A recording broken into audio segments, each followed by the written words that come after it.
Good afternoon, everyone, and welcome to our ICBE Spring Webinar Series. We're going to begin right at the 2 o'clock hour. And so if you have any questions, we'll be back on in about 4 or 5 minutes. Hopefully you can hear us. And if you can't, start typing that into your question bar right now. And we'll ring back with you in about 5 minutes. See you soon, everyone.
Hey, James, I hit the recording button, so we can go ahead and get started if you're ready.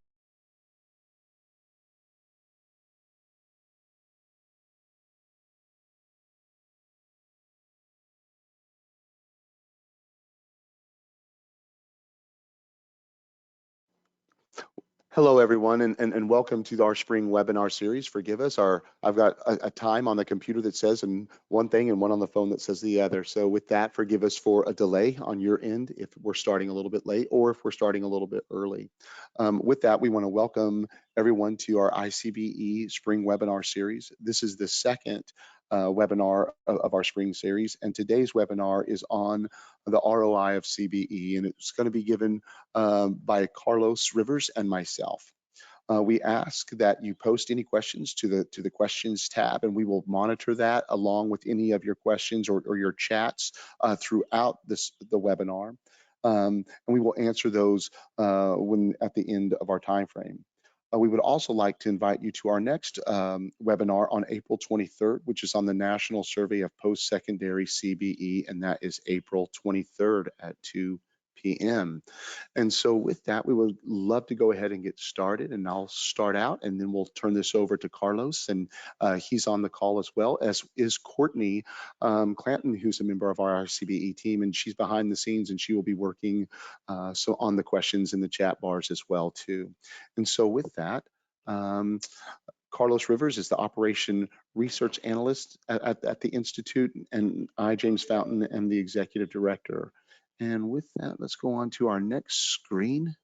And our screen here, which is the Texas A&M University, we wanted to give you a little bit of background of our school if you're not familiar with it. It was founded in 1889. We are a public doctoral university. We have roughly 13,000 students. And we're a little bit of a different campus, which about 60% of our students are undergrads and about 40% of our students are graduate students. So a little bit heavier than most of your public schools and your grads, but we are one of those traditional type of schools. We are known as a local teaching schools for the last 100 years for East Texas. James, can I add something here? Go ahead, please. And the reason we add this slide, guys, is simply because if, this institution over 100 years old, traditional, serving 18 to 24 can do CBE, we believe anyone can do CBE, right? So just keep that in mind and keep an open mind when we talk about CB program, that we are doing it in an institution that has, for the most part, focused on that freshman experience. And this is completely different to what we do on campus. Perfect. Awesome, Carlos. Our next slide here is we wanted to give you an overview of what the BAAS organizational leadership, our degree, which is CBE related, what it truly looks like. It's a BAAS program. People ask us, why did you go that route versus a BA or a BS? The BAAS allows for full transferability of college credits. And so we really wanted to maximize all the previous learning that the various learners had did. Most of our students come from at least one other school, some from multiple ones, and we wanted to leverage all of that learning. And so with that, it's a total competency-based education program. Within that, there are 99 competencies which are mapped back to the 120 semester credit hours that exist within that. The program is completely online. We require the student never to actually come onto campus at all, which is absolutely pertinent for this type of a program, because our average age of our student in this program is around 38. So they're working adults, and their inability to come to class or onto campus at a scheduled time is a deal breaker for many of them. And so again, 100% online delivery is a must for that. It's a subscription model program. Our classes are set up to where the students take 2 classes every 7 weeks. There's typically about a week between each of those 7-week mods. Sometimes there's not quite that much time, just depending upon how the academic calendar breaks down. It's 750. The kids take 2 classes at a time. And once they finish those 2 courses, they can take a 3rd, a 4th, a 5th, a 6th, all for that 750 rate per term, which becomes a very good buy when you're talking about the amount of credit hours per actual cost that the students are putting into it. It is a SACS accredited university, of course, and is a SACS accredited program. The thing that I like really a lot about the programs, and there's so many things that I do love about this program, but I think one of the key ones is the fact that the competencies were not just defined by faculty, which is typically what you find in most academic programs. They're putting it together. They're like, this is what the student needs to know, and we put them out the door. But these are for working professionals, and we've all heard or read over the last basically 10 years about this disconnect that exists between higher education and the workforce, and are people truly prepared when they enter that workforce? And the best way to make sure that your graduates are really getting relevant information is to put the experts that are doing the job into your advisory boards and have them define what are the actual skill sets that you think are necessary, so that way we can build these programs around that. And that's exactly what's been done, and we've got a lot of great feedback. This program was launched back in the spring of 2014. We had a small cohort of about 6 or 7 kids. We offered it to them free of charge. We wanted them to tell us what they liked, what they didn't like, what was broken, so we could really build this model around good customer service, for lack of a better term, and really give them a quality product into their hands. From that humble beginning, this has now become one of the largest programs on our campus. I think it's the 2nd largest program for undergraduate, with over 500 students in it. And with that, let's go on to our next screen. We also have our, excuse me here, I need to get that. I'm not having any luck with that. I'm coming out, sorry. This is our bachelor's of our traditional program, and I'm getting blocked here. Let me see if I can do it this way. There we go. This is our traditional program at a glance. This is our Bachelor's of Applied Arts and Sciences. That's the traditional 16-week format, all right? This is the one that we offer. It's 120 semester credit hours. It's delivered 100% online. It's the standard course pricing. It's the pay per semester credit hour. It's SACS accredited. You know, there are these weekly discussion assignments, and it's catered to working adults, and 90 hours can be transferred in. And this is our traditional BAAS program that we offer, which is really great because we can compare that, the learning between these two different modalities, to ensure that quality learning is taking place. Some people would ask, why would you continue to offer that same degree in a different format? Because again, it's a matter of what are the needs of our learners. Some people love that traditional program where they can come to class, they can get their questions answered, while other people's need flexibility within their workforce. And so by continuing to offer both of these programs, we're able to truly fill the needs of all of our learners and be able to compare the learning of both programs simultaneously.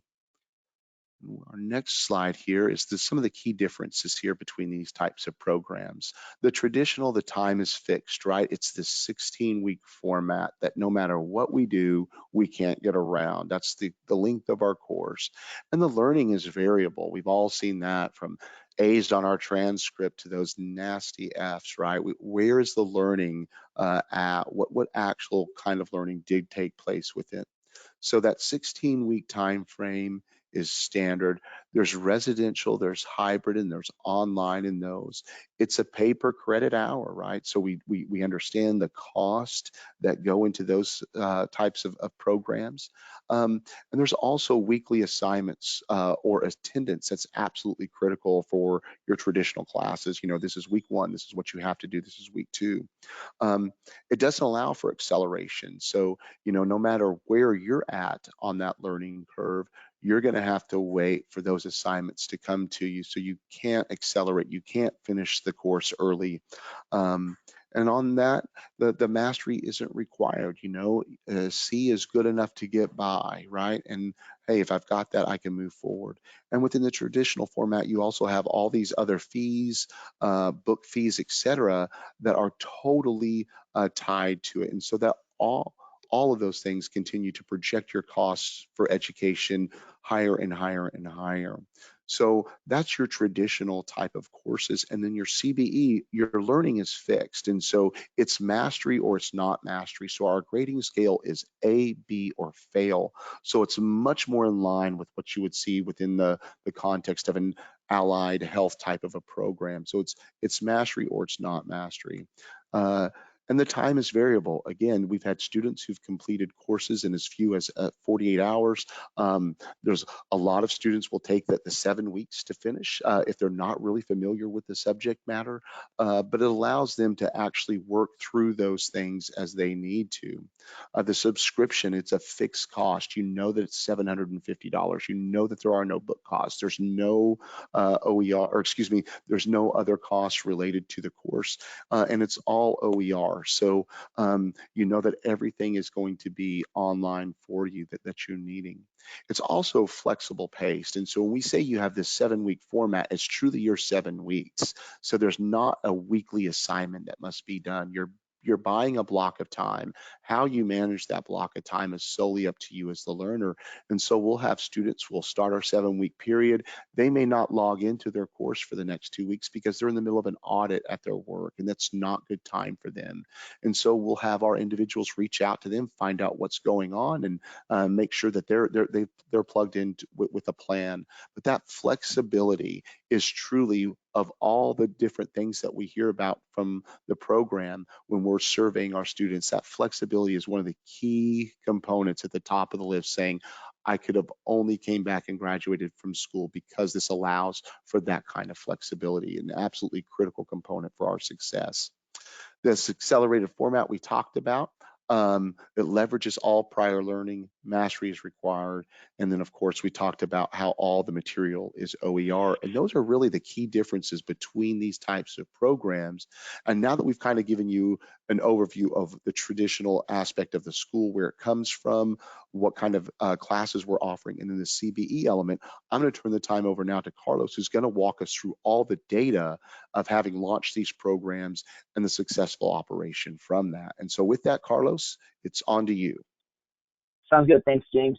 And the reason we're showcasing both the traditional and the CBE program is that we are trying to showcase metrics across the entire student life cycle. So before I go to the ROI of the institution, we're actually going to go through all the KPIs, the key performance indicators, comparing the traditional versus our CBE program. Now, to set the stage up, James mentioned, we are a traditional school, but leadership in 2012, 2013 realized that we were not serving our adult learner population particularly well. We were underserving that population. This is a good graph from EAB, our partners in EAB, and all I want you guys to think about is that pink that pink section in the graph. Those are all of our students that have some college but no degree to show for their work. So that is the niche, that is the market that we are trying to serve through our CBE program. And as you can see, it starts all the way to 20 and it goes 30, 40, 50. Like James mentioned, our average age for this program is actually 38. Compare that to our traditional 18 to 24 population. And so now close to 500 students, it just shows that we were able to leverage this modality to attract the population that needed that flexibility, that needed CBE to come back, finish that degree, and be able to move up in their careers.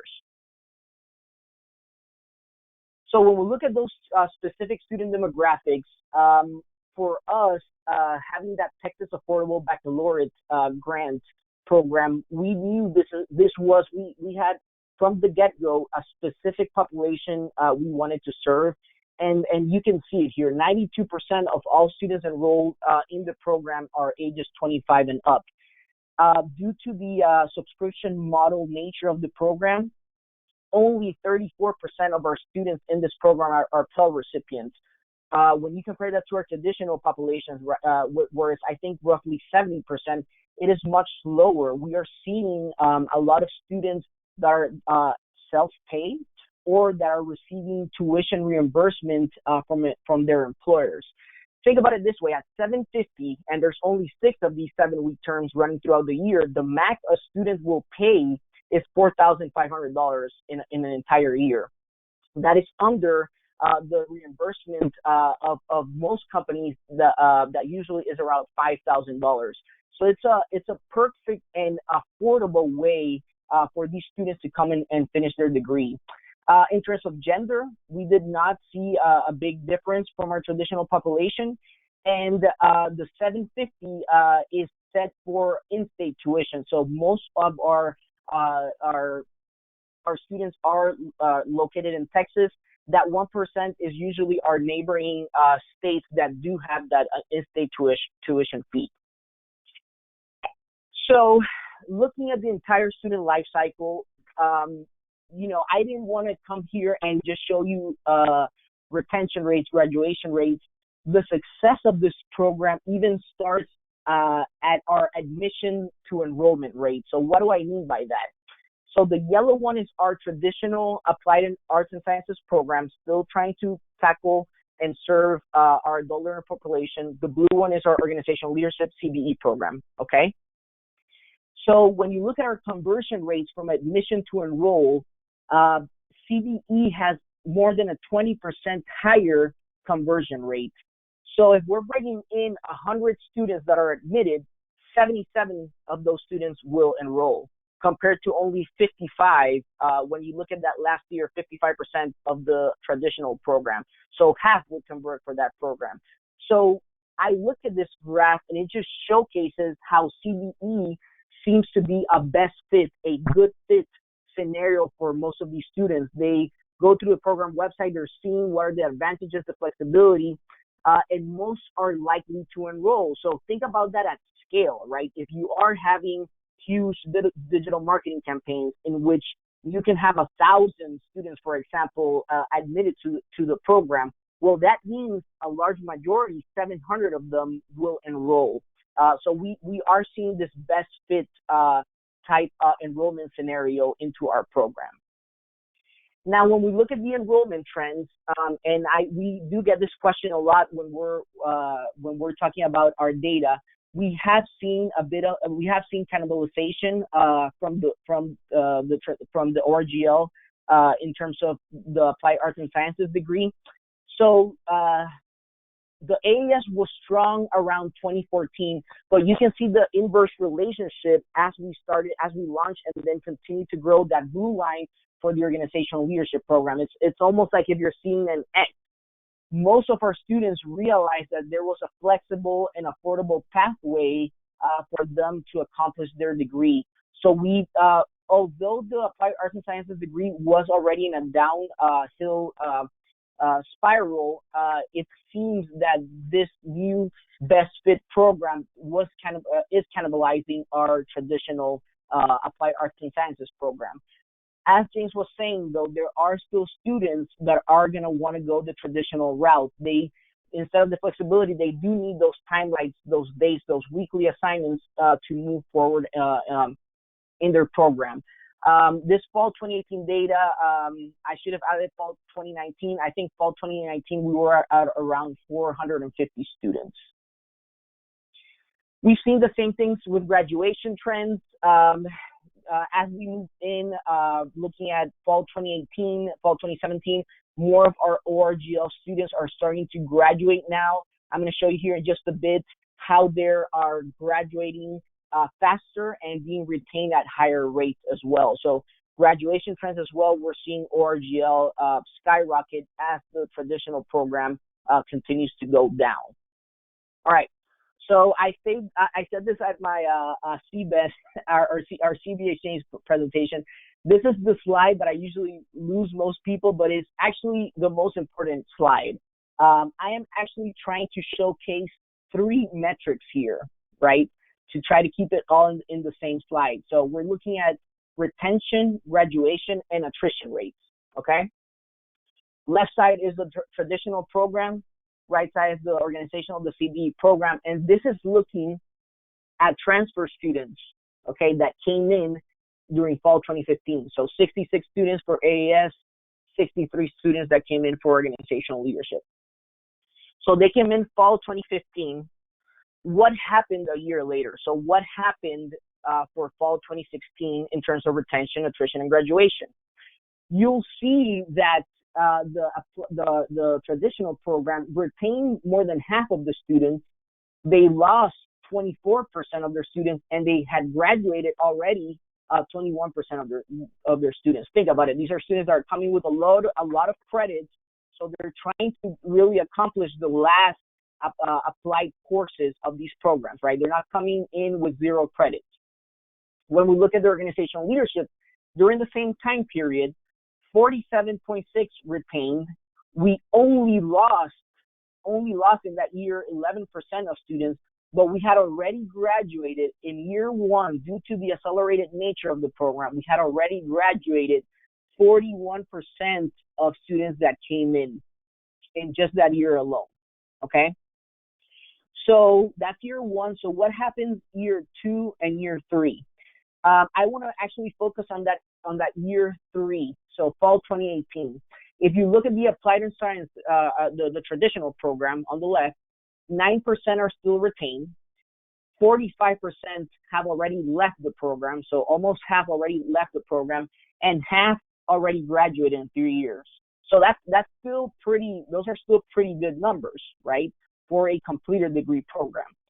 However, when we look at our CBE group, which we retain after 3 years 7.9, we lose about a third of our students, and that has been, I have seen that across different cohorts, that we usually will lose around a third. It's still lower than our traditional completer program, but then graduation, we have already graduated around 64% of all our students. So across the 3 years, CBE in terms of retention, graduation, and attrition rates has higher figures than their traditional counterpart.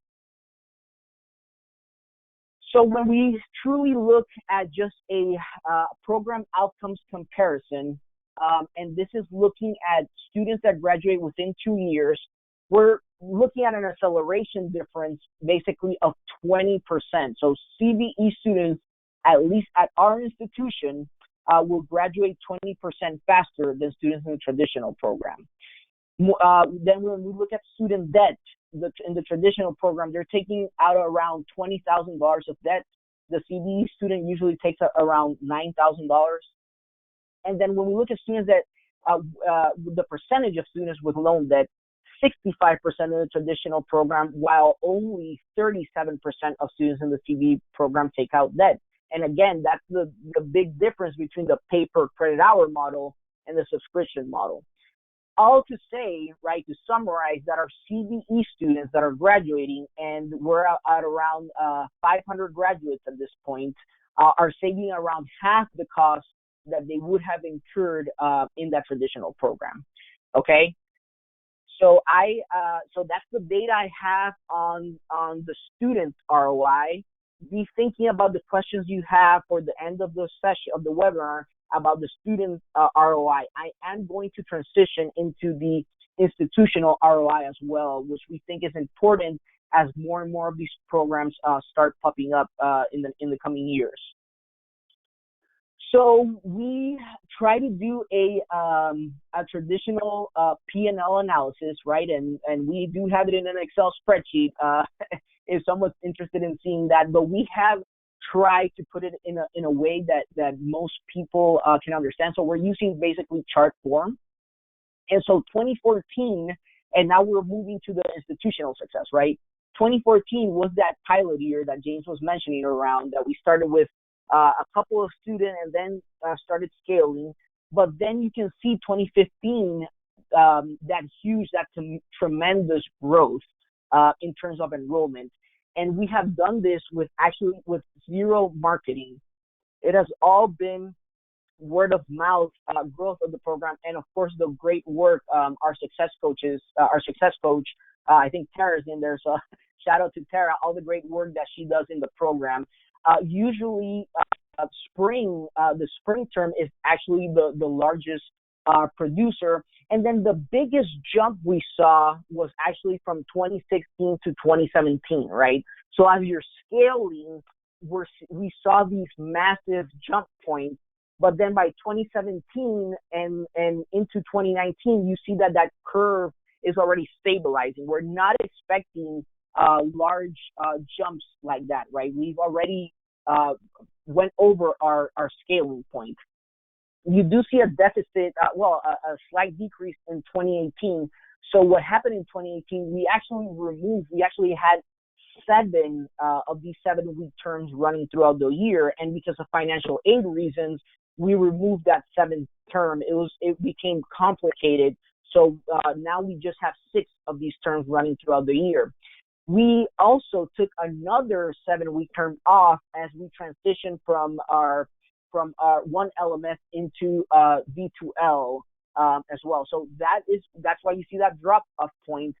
2019, again, you see now we're back on track with the growth curve, but still it's not as exponential, if you will, as it was in that scaling period from 2016 to 2017.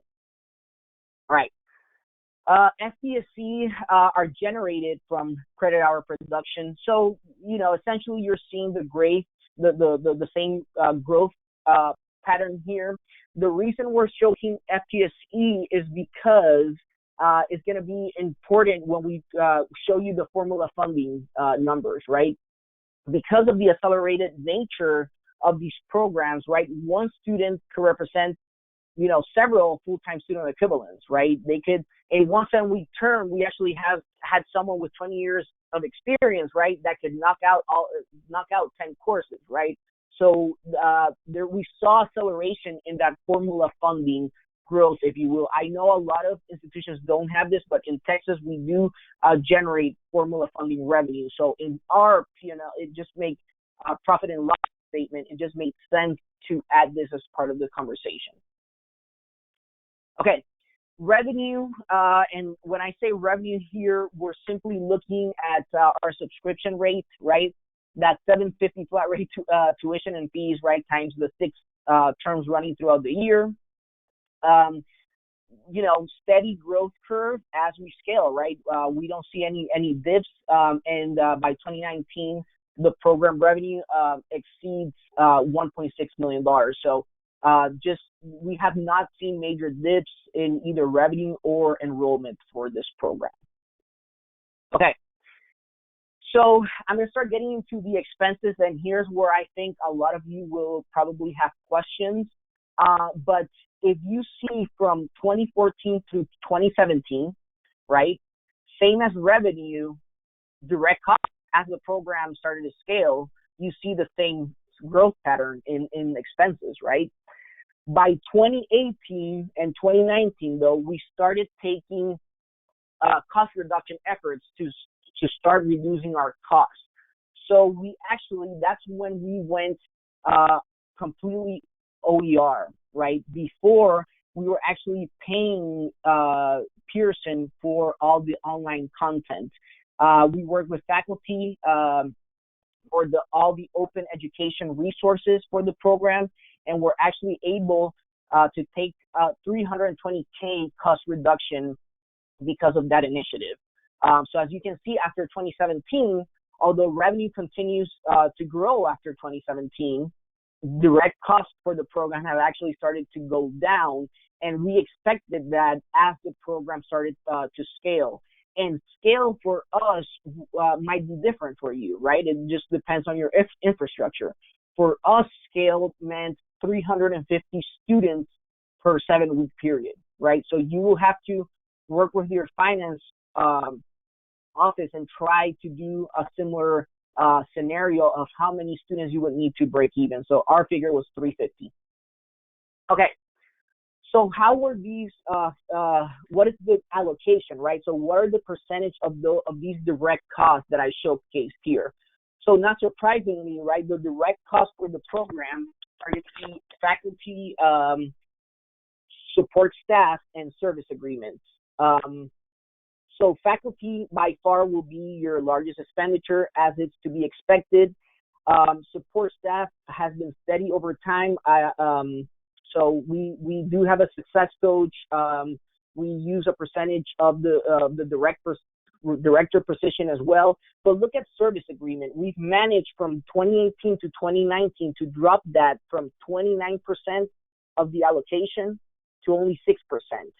So service agreement, and that's again the online content we were purchasing, right, from Pearson, was a huge direct expense to the program, and simply by moving to OER, doing the upfront work, we've managed to reduce that to those service contracts to about 6% for 2019.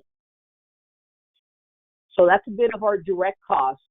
Indirect costs per academic year, basically we're taking a percentage of each of the offices that serve the program, right? Whether that's financial aid, admissions, IER.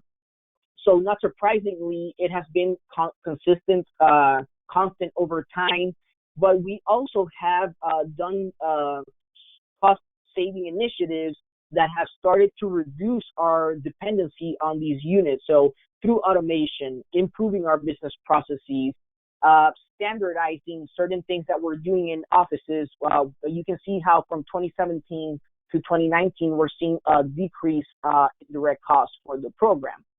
And this is what that allocation looks like, okay? So we have indirect costs. We obviously have overhead costs, senior management costs, service agreement, and support services. Senior management, if you look at 2014, that initial year, senior management or leadership or however you wanna call that, was 26%, and that went into 2015 as well. We needed leadership support. We needed someone to be highly involved in the program in the first year of operation for this program to get off the ground. You do need leadership support. We actually had our president teaching in the program in 2014 as well. So you need to have that buy-in at the leadership level. And we were fortunate to have that leadership support. So we were applying a percentage of leadership salaries in indirect costs. As you see, as the as the program continues to grow, by 2016, 2017, right, we only have overhead and support services, right? And so support services are the largest expenditure for the program. So what I did is I went and I dig into all of our support services serving the program, okay? And here's what the support services costs look like.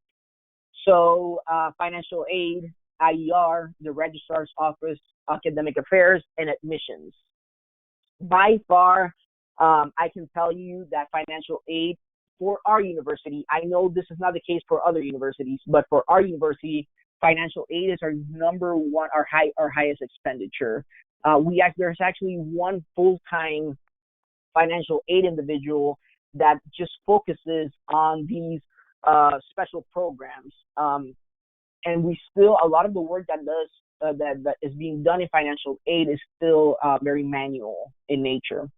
A second large expense for us was our IER office. The reality is, right, IER has these wonderful reports built mostly for your traditional programs, right? So a lot of work had to be done into automating our CBE-related reports. Reporting for the state as well was different. Capturing information at different points in times was different, right? So a lot of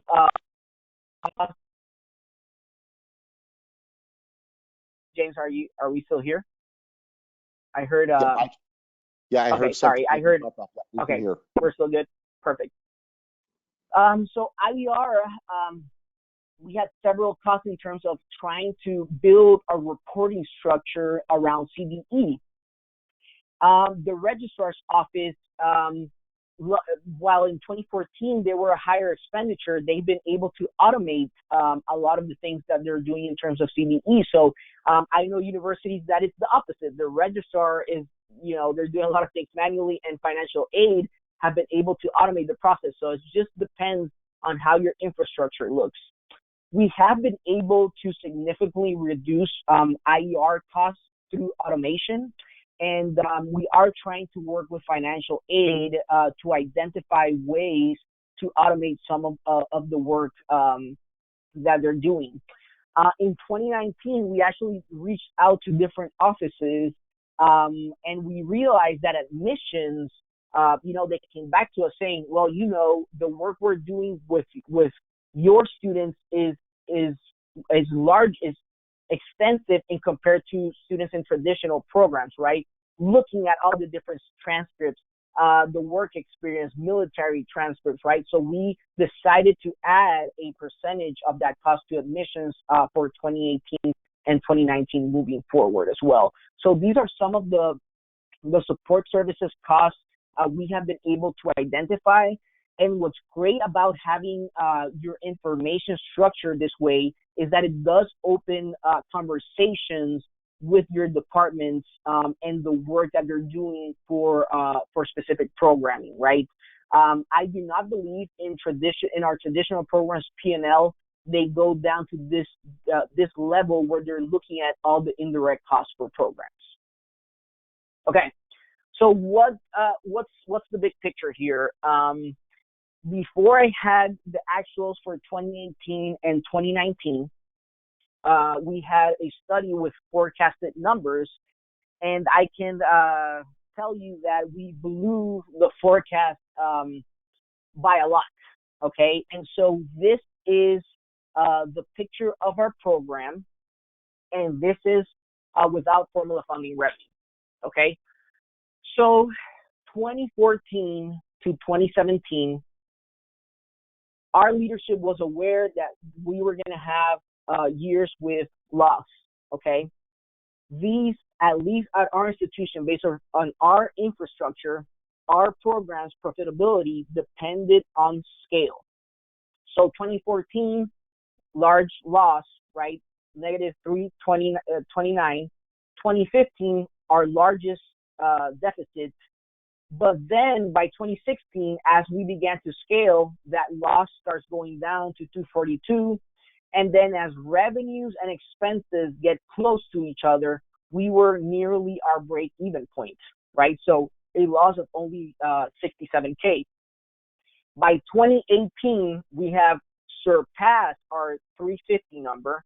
And as you can see here, for both 2018 and 2019, we had profit of 404 and 639K respectively. So for us, scale was important for profit, right?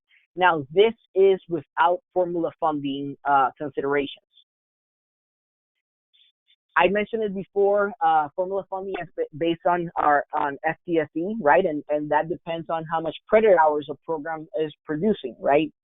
So 2016 and 2017 was highly dependent on what happened in 2014 because in Texas it's a biennium basis, right?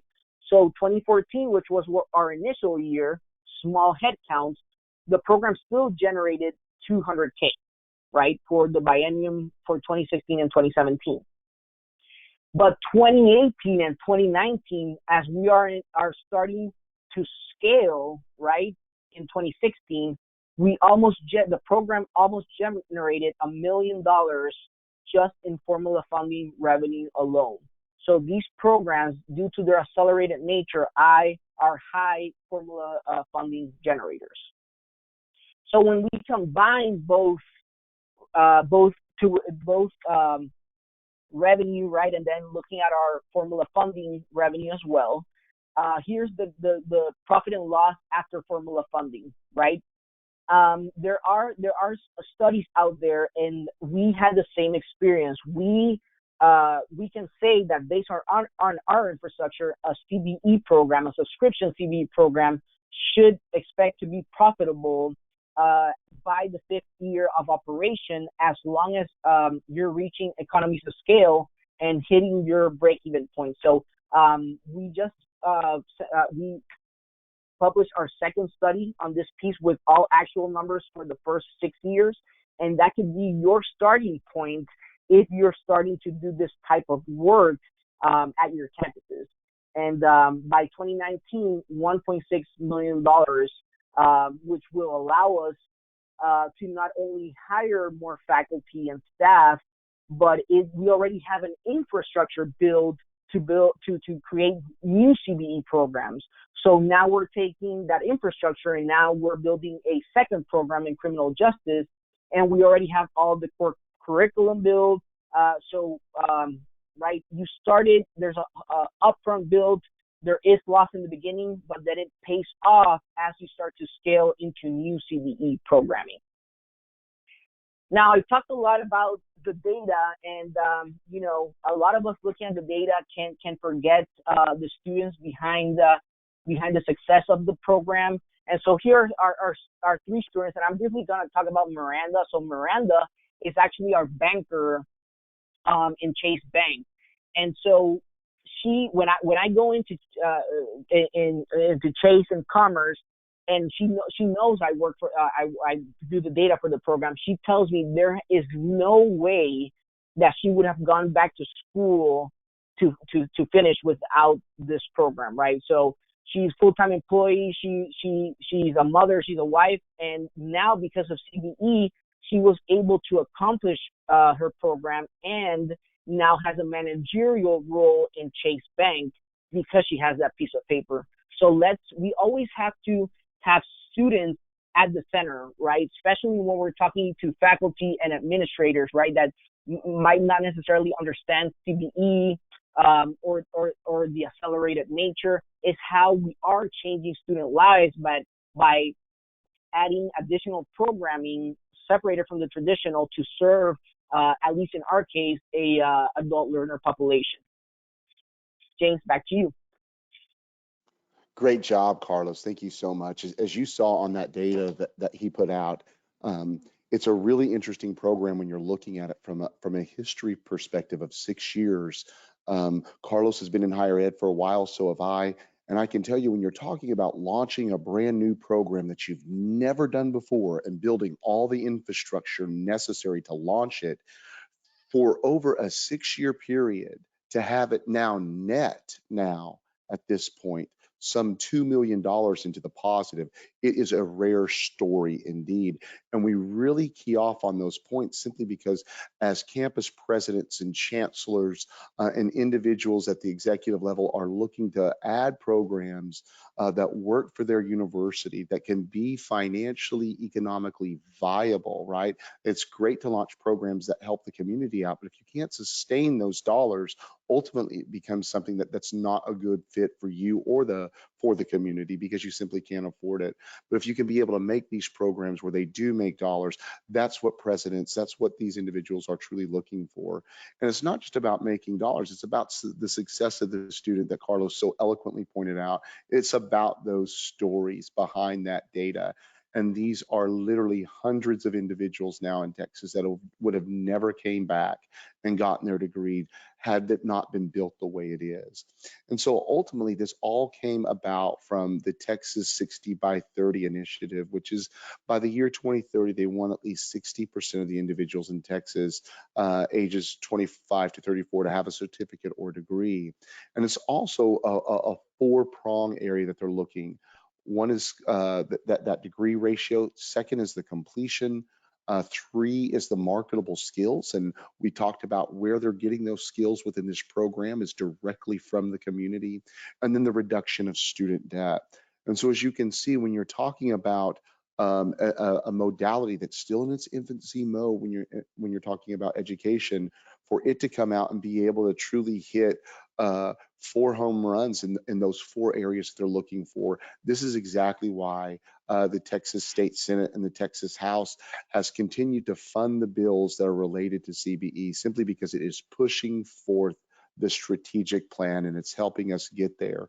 Ultimately, we want to have dozens of CBE programs throughout the state. And right now we have all kinds of programs that have launched and those that are in the development. And so when people say, are they limited to certain types? Well, of course, right? There's always modalities that are easier and better online, but there's also some that you wouldn't think of. And so, for example, Texas A&M Corpus Christi will be launching one of these, a bachelor degree in engineering. So it's really a matter of what kind of innovation are you ready for? What kind of support are you going to get from your senior administrators to be able to launch these programs? But these programs, I just cannot reiterate the point enough. Not only is it becoming a win-win at the local level, it's becoming a true win for this state, and which is why these programs were ultimately launched. And so, Carlos, do you have, can I get the next one here? Maybe it's enter on my part. The next screen. There we go. So ultimately, your voice matters, right? And so what kind of questions do you have? And as you start getting in some of these questions, we'll get them to Carlos and we will open it up that way. Let me here, let's see if I can expand this some.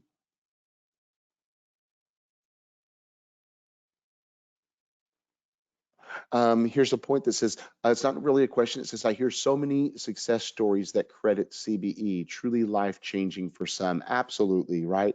That's a point that Carlos pointed out from our demographics. These are individuals that have started school, many of them. They may have a negative taste about academics in their life, maybe not. Maybe life just forced them to the side. But their success stories are absolutely critical because it is truly life-changing for them.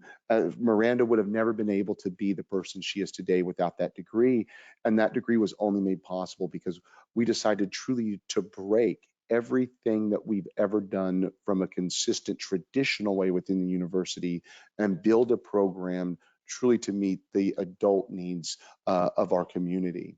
And so it truly is life-changing in that way. See if I can see some more here. We've got a couple. Are students required to take at least are students required to take at least 2 classes each 7-week term? Great question. We ask that they do. That we don't require them, but that allows them to at least stay in that full-time status for that semester. If they take 2 in the 7-week period, and they take another 2 in their next 7-week period, when you're talking about the confines of the semester, even though they're just part-time that way, they're truly a full-time student for the year. So we try to have them do it, but we do have students who will just simply take 1. And Carlos mentioned the gentleman that's knocked out 30 credits in 7 weeks. True story. 30 credits in 7 weeks. But then we'll have some of those same people that accelerate so much, they will slow down and they will take just 1 course for a 7-week period because they may not have any background. And Carlos, forgive me if I'm wrong on this. Wasn't the same individual that finished the 30 credits also took like the art history? He just took just that course for a 7-week period. Is that correct? The art history was the statistician that he came in to do statistics 101. His background was he was a statistician in the army. He did that one in 48 hours. But then art appreciation, he spent all 7 weeks, right? He needed to build up those competencies, so he spent all 7 weeks in that course alone. But for me, the question on at least 2 classes, I would look at it the other way, right? That's you don't want them to have more than those 2, right? So they can accelerate to a 3rd or a 4th, but that largely depends on them contacting the success coach and the director, and it's on a student by student basis on the acceleration. So yes, they start with 2 courses. Most students only take 2 courses, but when they're accelerating, it will depend at what week they are in that 7-week term, and it depends on the student as well, on their competency level on that specific subject, right? So, for example, if it's something related to finance and someone has 15 years, in financial management experience, then they are likely to get a 3rd or a 4th course in that subject and able to accomplish it within the 7 period parameter. Oh, great, great, great. Thank you so much for clarifying that one with me, Carlos. We have another question here from Jose Rios. It says, how is the institution investing the program's profit? Very good question. Some of that probably might be outside the realm of this webinar, but I can say this. We're part of the new College of Innovation and Design, and so some of the funding that we're getting from this is what's allowing the school to expand into these other areas or using some of those dollars there. But for a dollar by dollar accounting for that, that's something that we would have to look at and be able to come back to you, because we can't account for that at that point once Right. it becomes a profitability for it. A great So question. right now, there's a department search right now. I know Dr. VR is hiring more faculty members for the program as we continue to grow. So there are different initiatives, but definitely, Jose, that's something that you're more interested in. We can put you in touch with the leadership teams making those decisions. Oh, and we got a clarification from Tara, who's our amazing success coach. For the courses, questions on the courses, their cutoff is the 5th Friday of the term for adding any new courses. So Renee, they'll start with 2, and then if they are able to accelerate, they can do so before the 5th week of that course. Yeah. So, and the reason that we're so adamant about saying, hey, let's not add another course as we're getting into this time frame, it's A, B, fail. There is no concept of an incomplete, because if you do go that route, there's all kinds of problems that are associated with that, with financial aid. And so because of that, we typically don't allow the students to accelerate in the last couple of weeks of the course unless they can truly show, hey, yes, it's week 5. Yes, I've completed these 2. This next one in marketing, I've been working in marketing for 20 years. I could knock this out in a 2-week period. And so the students can advocate for that and work with their advisor, and that can happen. But for the most part, if they've just got a couple of weeks left, we don't typically want to throw something onto a plate that would cause would cause a failure at that point if they couldn't finish. So that's a great question. All right. Well, I'm not seeing any more questions coming in from the group. Been some great questions, some great discussions with that. We want to definitely thank you for joining our webinar. today with so many distractions and so many things going on in the world. We'd love to talk about this program and its effectiveness, especially when you're talking about, hey, I need to look at some distant education options for our university. I think everyone's kind of scrambling for that. This is a great option for that. And we definitely want to thank you for joining our webinar today. So Carlos, would you like to say anything and give us a wrap up?